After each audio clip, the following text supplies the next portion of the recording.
Ito mga kids na one step closer to their dreams. Bea, Ayela, Tetet, Ovi, and Rain. In na sila sa Magic 20. Manzano, alam mo basta pagbata, iba talagang enthusiasm pagdating sa laro, no? Tama, pero dapat alam na rin nila na hindi naman laro-laro lahat ng bagay katulad nito. Agree ako dyan dahil umpisa pa lang po ng mga pagdadaanan ng mga bata ng mga exercises. Kaya dapat nyo abangan bukas dito lang where the magic continues. Are you in or out? Star Circle Summer Kid Quest. Bukas, ang favorite clothes naman ng Kid Questers ang ipapakita nila sa harap ng jurors. Sinuot ko yan po sa first champion of the night of figure skater. Magaling ka mag-skating? Abangan yan sa Star Circle Summer Kid Quest. Magic continues dito sa mas pinasaya. At mas pinakute na artista search ng bayan. Are you in or out? This is Star Circle Summer Kid Quest. Lunes, 4 na Kid Questers ang na-in. Noong Martes, 2 Questers ang pasok. At kahapon, 5 ang nadagdag sa listahan ng in. 9 slots pa ang natitira para sa Magic 20. At ngayon, favorite clothes naman ang dala ng mga Kid Questers sa harap ng matitinding quest jurors. Makakaporma kaya sila sa matitinik na quest jurors? Sino ang in at sino ang out sa Magic 20? Nips, do you believe that clothes make a man? Kasi in this case na lang, clothes make a kid. Oo naman, Manzano. Minsan nga, di ba, makikita mo ang personality ng isang tao dahil sa kulay ng damit niya. Look at me, I'm happy. I wear orange. Hindi nga, pero seryoso. Makikita mo din sa damit ng isang tao ang personality nila and mood nila, lalo sa isang bata. So ano kaya madidiscover natin sa ating mga kids based on their favorite clothes? Ito, panoorin natin. Mga favorite outfit naman nila ang dinala ng mga Kid Questers. Si Kurt, kinuha sa wardrobe niya ang paboritong Batman shirt. Yung t-shirt na yan ang favorite mo.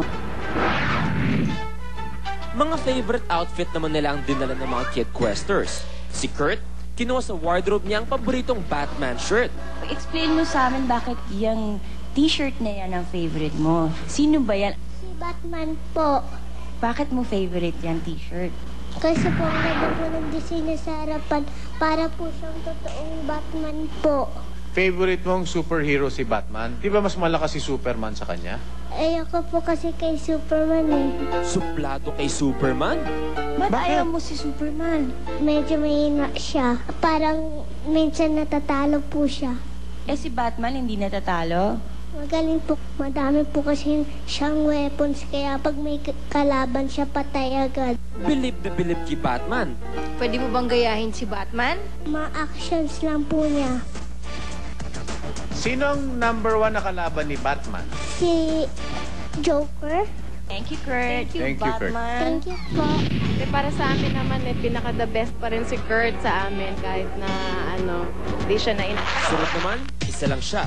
Pero 100 ang tawag sa kanya. Yung bang name mo galing din sa isang comic character? Hindi po, kasi po yung Philippines magwa 100 years na po. Centennial baby pala ito. Bakit yan ang napili mong object o bagay na... Kasi po, binili po ng papa ko yan bago po kami manood ng wrestling sa Araneta. Nanonood kayo dito? Wow. Marunong ka mag-wrestling? Hindi po. Pero si Dredd, hinamon ng juror sa isang wrestling match. Okay, magre-wrestling kunyari. Tita Garlic, ha? Sige, suntukin mo lang si Garlic. Acting lang, ha? Kunyari bumagsak si Tita Garlic. Okay, thank you. Ang winner, si Dredd. Sino ang favorite artista mo? Kayo po. May pagkabulero pa ang batang to ah. Ano pong pangalan niya? Nakalimutan ko na. Charlie. Bakit mo siya favorite? Kasi po magaling umakting. Dredd, thank you. po. Tanggap naman namin eh. In-explain ko na rin sa kanya. Thank you po. Naka-idrin po ako dati. Ang next quester, may lucky shirt daw na nagpapagwapo sa kanya. Bakit yan ang napili mong gamit? Dahil po, pag suot ko po to, lalo po ako nagiging pogi. At saka po, eto po ang suot ko ng unang audition dito po sa Star Circle Summer Kid Quest. Agimat na pala ang t-shirt. Eh, sino favorite mong artista? Si Sino Jolas po. Si Manny Pacquiao, favorite mo rin? Opo. Bakit? Kasi po, boxing hero po. Ano bang ginawa ni Manny Pacquiao? Pakitang gilas, si Alas. Wow, may foot, ano pa siya? Movement ang galing Oh, ilag. Oh, galing. Si Morales may baril. Bas, you're in. Masaya po. Maraming salamat po. Papagamot ko pong lola ko. Lucky talaga si Alas. Mapagmahal na bata pa. Up next, si Pia dinala ang favorite outfit niya sa school programs. Nagamit mo na ba yan? Opo, doon po sa sa Angel ko po sa school, tapos sa modeling po sa ko po, sa Perry ko po. In ba siya o out? Abangan sa pagbabalik. Turn na ng girls na ipakita ang favorite clothes nila. Ang tabaching-ching na si Danica, talagang fashionista. Sexy outfit ang favorite na kinuha sa cabinet niya. Yan ba skirt ba yan? Tube siguro. Ah, tube!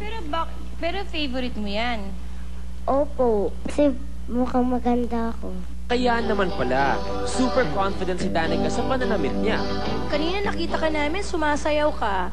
Umiikot-ikot ka, natutuwa ka sa skirt mo. Sige yan, gawin mo nga yung ginagawa mo dun sa gilid kanina. Kanang mahiya.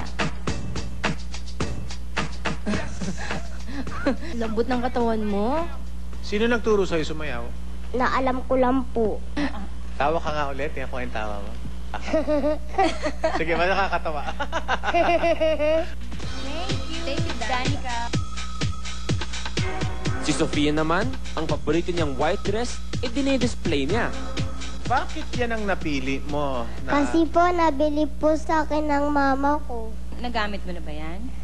Opo, doon po sa sa Angel ko po sa school, tapos sa modeling po sa ko po, sa Perry ko po. Kapag may occasion lang mo sinusuot yan? Hindi na po ko kasi nasusuot yan kasi sinasabi ni mama ay bawal na suotin yan, yung hindi po bagay sa sapatos ko. Ano bang bagay dyan sa sapatos, sa dress mo na yan? Ano po, yung white po. O diba, color coordinated, dapat sabi ni Pia. Modeling. Gusto mo? Patingin nga. You're in. Masaya din po kapag lalo po ako, pupunta po kasi kami ng Australia para po makapunta na rin po sa papa ko. Si Louie, swertehin kaya sa polka dots outfit na favorite niya? Ito po ang paborito kong damit. Ang paborito ko ay kulay red. Pasalubong po ito ng mama ko noong napauwi siya galing abroad. Lagi ko po itong iniingatan at lagi ko pong sinusuot para lagi ko siyang naaalala. Saan galing mama mo?